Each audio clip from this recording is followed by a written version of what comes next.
Rīgas Tradiņu Universitātes anatomijas muzeja kolekcija nav jauna. Kolekcija ir gandrīz 100 gadi, un tā tika veidota 20. gadsimta 20. un 30. gados kā mācību materiāls medicīnas studentu izglītībai. Kolekcijai un anatomijas muzejiem vispār pasaulē kopumā piemīt šī divdabība. No vienas puses tā ir zinātne, no otras puses tā ir kaut kāda daļa no cilvēcības vēstures un no mūsu pašu tās intereses par cilvēku ķermeni. Taču mūsdienās tie muzeji, kas ir atvērti plašākai publikai, viņi arī mēģina kaut kādā veidā šo komunikāciju ar sabiedrību arī pārveidot. Tiecamies būt vieta, kurā var miedarboties zinātnes un dažādas mākslas.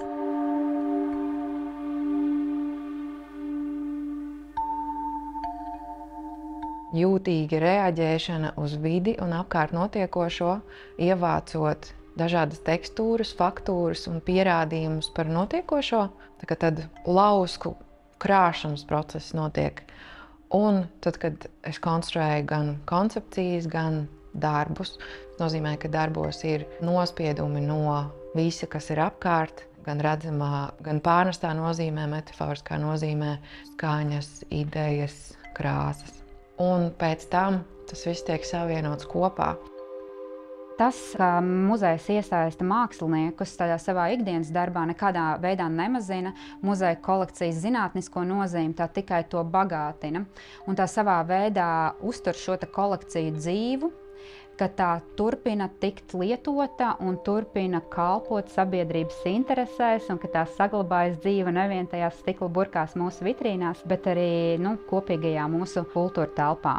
Pēdējos gados mēs anatomijas muzejā esam veidojuši sadarbības ar vairākiem māksliniekiem, bet tieši šāda veida sadarbība rezidences formā, kur māksliniece Laimdota Malle strādāja muzejā vairākus mēnešus, strādāja muzejā uz vietas un kļuva kaut kādā ziņā arī par daļu no muzeja kolektīva, tāda mums bija pirmo reizi.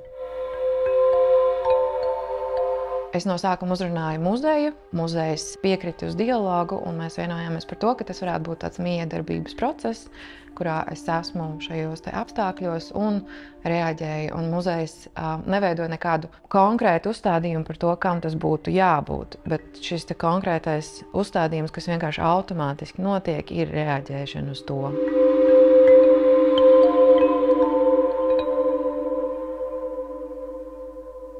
Atrast cilvēku, kurš spēj iedvesmot un mazliet pacelt un iedot vēl kādus pāris elementus, līdz tas viss nonāk līdz tam gala rezultātam, vēl pāris kūleņus apmet, tā ir ārkārtīgi liela veiksme. Protams, ka es sapratu Laimdotu caur to, kā viņa dara lietas un ko viņa dara. Teiksim, kas ir viņas darbi, kas mūsu gadījumā ir svarīgs leņķis, ko ar šo visu dara Laimdota, jo viņi ir ielikti šajā kontekstā, kad viņi atnāk uz šo rezidenci un viņi atrodas šajā muzejā un strādā ar visu šo kontekstu. Jā, ir jāmeklē ļoti daudz kaut kāda izējas punkta, kā mēs to raugamies. Laimdotai top darbi, bet viena lieta ir mākslas darbi, bet otra lieta ir izstāde. Tie ir īstenībā arī kaut kādā ziņā atšķirīgi procesi. Izstāde ir dialogs ar muzeja kolekciju, gan vizuālā, gan pārnestā nozīmē. Tas, protams, arī ir iekšējs dialogs ar bailēm no aiziešanas vai pazušanas, nāves parādīšanos, plus arī kādi ir mūsu sērošanas procesi.